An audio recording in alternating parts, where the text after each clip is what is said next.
सोलापूर विधान परिषद निवडणुकीच्या पार्श्वभूमीवर घडामोडींना वेग।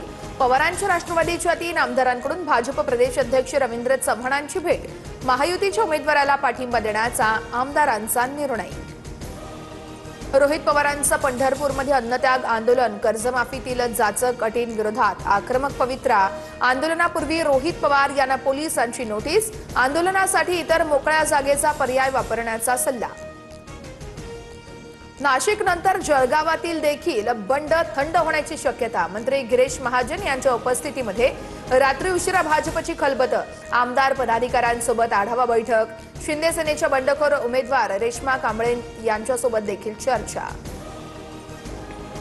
जळगाव विधान परिषदेच्या शिंदे सेनेच्या बंडखोर रेश्मा काळे नॉट रिचेबल। निवासस्थानीही नसून फोन बंद असल्याची माहिती। नेत्यांशी चर्चा करून निर्णय घेऊ, रेश्मा काळेंची प्रतिक्रिया।